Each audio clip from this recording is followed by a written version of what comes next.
Damai sejahtera Allah yang melampaui segala akal, itulah yang menerangi hati dan pikiranmu dalam Kristus Yesus.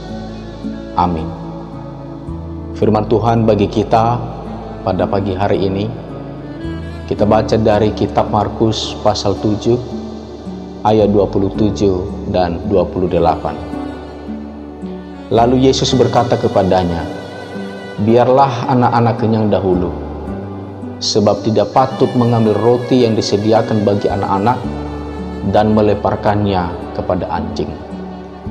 Tetapi perempuan itu menjawab, "Benar Tuhan, tetapi anjing yang di bawah meja juga makan remah-remah yang dijatuhkan anak-anak."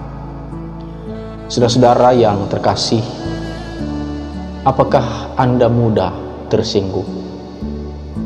Tersinggung waktu dikritik, waktu menerima SMS yang kata-katanya terkesan merendahkan, waktu rekan kerja diberi sanjungan, namun Anda tidak masuk hitungan. Anda marah, membela diri, memusuhi, bahkan dendam pada pihak yang bikin tersinggung. Padahal yang menyinggung belum tentu menyadari apa salahnya. Orang menjadi suka tersinggung alias sensitif saat menilai dirinya lebih dari kenyataan. Ketika dia merasa layak, merasa berjasa, pintar, jadi orang besar, hebat, lebih dari yang lain. Begitu orang menilainya kurang atau rekannya dinilai lebih, ia terusik, tidak terima. Ia salah menilai diri. Saudara-saudara, agar tidak cepat tersinggung, kita perlu menilai diri secara proporsional. Sadar betul sampai mana kelayakan dan kapasitas kita.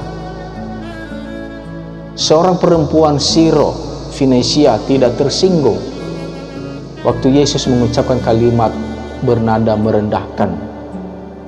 Menurut Yesus, orang-orang Yahudi adalah anak-anak yang harus diprioritaskan lebih dari si perempuan non-Yahudi yang digambarkan seperti anjing.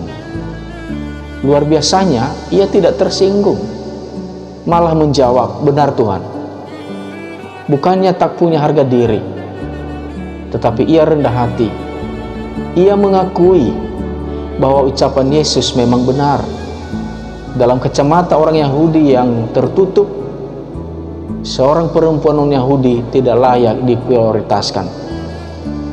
Karena tidak tersinggung, si perempuan tidak gengsi meminta dispensasi.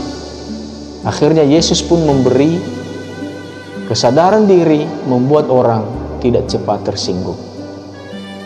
Saudara-saudara, dalam berita-berita akhir-akhir ini, Presiden kita sering dikritik habis-habisan oleh orang-orang atau kelompok tertentu. Ia dianggap gagal mengelola negara dengan baik. Ketika diminta tanggapannya oleh wartawan, Presiden kita tidak tersinggung. Malah dia berkata, "Jika Anda menjadi presiden, namun Anda gampang tersinggung, sebaiknya memilih profesi lain," katanya. Sadar siapa dirinya. Profesi pemimpin mengharuskannya terbuka menerima kritik. Lagi pula layak tidaknya ia bukan ditentukan oleh oknum tertentu. Publik yang akan menilai. Kalau dia sudah berbuat yang terbaik, kenapa harus tersinggung? Kesadaran diri membuatnya bisa rendah hati, tidak dendam. Semoga kita senantiasa memiliki kerendahan hati sehingga kita tidak mudah tersinggung. Amin. Kita berdoa. Syukur bagimu Tuhan buat firman-Mu yang mengingatkan kami supaya kami tidak mudah tersinggung, tetapi kami lebih bijaksana menyikapi semua tanggapan-tanggapan setiap orang tentang kami, sehingga kami bisa memiliki ketenangan dan kesadaran diri, dan bahkan membawa kami lebih rendah hati. Terima kasih Tuhan, firman-Mu mampukan kami menghidupinya.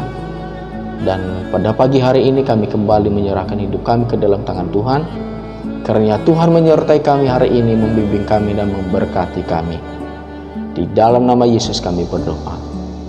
Amin. Marilah kita terima berkat dari Tuhan. Tuhan memberkati engkau dan melindungi engkau. Tuhan menyinari engkau dengan wajah-Nya dan memberi engkau kasih karunia. Tuhan menghadapkan wajah-Nya kepadamu dan memberi engkau damai sejahtera sekarang sampai selama-lamanya. Amin. Demikianlah renungan bagi kita pada pagi hari ini. Selama beraktivitas, kiranya Tuhan memberkati kita semua. Shalom.